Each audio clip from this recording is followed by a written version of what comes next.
खब्बू तिवारी जी हमारे साथ मौजूद हैं, भारतीय जनता पार्टी के वरिष्ठ नेता हैं और इस चुनाव में उन्होंने बहुत मेहनत की। सर 60,000 पार कर गए, अभी एक राउंड बाकी है, क्या कहेंगे आप? हमने तो पहले भी कहा था आपसे, आज के 10 दिन पहले मैंने आपसे कहा था कि मिल्कीपुर विधानसभा के नौजवानों ने, बुजुर्गों ने, देवतुल्य कार्यकर्ताओं ने ये मन बना लिया है कि मिल्कीपुर अयोध्या का एक अंश है और यहाँ की जीत ऐतिहासिक होगी। ये मैंने आपसे पहले भी कहा था और वहाँ की देवतुल्य जनता ने आज ये दिखा दिया, जब मतगणना हुई तो ये साबित कर दिया कि मिल्कीपुर की ही नहीं, अयोध्या की पूरी देवतुल्य जनता और अयोध्या ही नहीं, उत्तर प्रदेश और पूरे देश की देवतुल्य जनता भारतीय जनता पार्टी के साथ है, सनातन परंपरा के साथ है।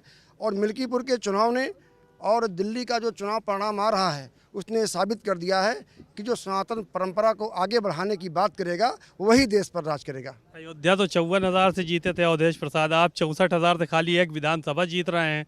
जादू कौन सा ऐसा जादू कर दिया कि इतनी लंबी जीत? बहुत कम विधायक इतने अंतर से जीतते हैं। नहीं, लोकसभा चुनाव में विपक्षियों ने जनता को बरगलाने का काम किया था और जनता ने जब ये महसूस किया, सम्मानित जनता ने, देवतुल्य जनता ने, कि मुझसे चूक हुई, तो अपनी उस चूक को ठीक करने के लिए, उसको संभालने के लिए मिल्कीपुर की देवतुल्य जनता ने, नौजवानों ने, सर्व समाज के लोगों ने ये मन बना लिया कि यहाँ की जीत उत्तर प्रदेश ही नहीं बल्कि देश की ऐतिहासिक जीत होगी। और वो जीत जब मतगणना हुई तो ये तय हो गई।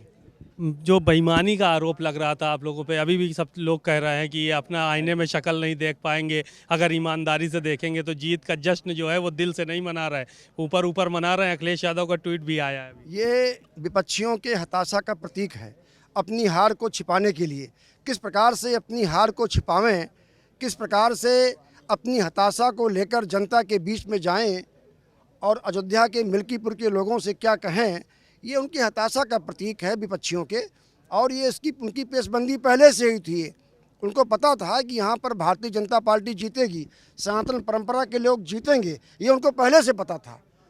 अपने हार की खींच को मिटाने के लिए ये उनकी एक पेशबंदी है विपक्षियों की। बेईमानी तो नहीं हुई? बेईमानी किस बात की? किस बात की बेईमानी? अगर बेईमानी होती तो दिल्ली में क्या हर सीट पे भाजपा जीत गई?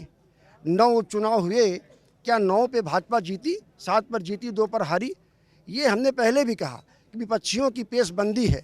जब वो जानते हैं कि हम चुनाव हार जाएंगे तो पेशबंदी में कोई न कोई नई व्यवस्था अपनी गढ़ लेते हैं वो लोग और उसको प्रस्तुत कर देते हैं। चलिए, धन्यवाद। खब्बू तिवारी जी, बहुत मेहनत किया इन्होंने ब्राह्मण समाज के बीच में और तमाम जगहों पर जा जाकर काफ़ी जो है वो प्रचार किया और एक कद्दावर नेता के रूप में जाने जाते हैं अयोध्या में।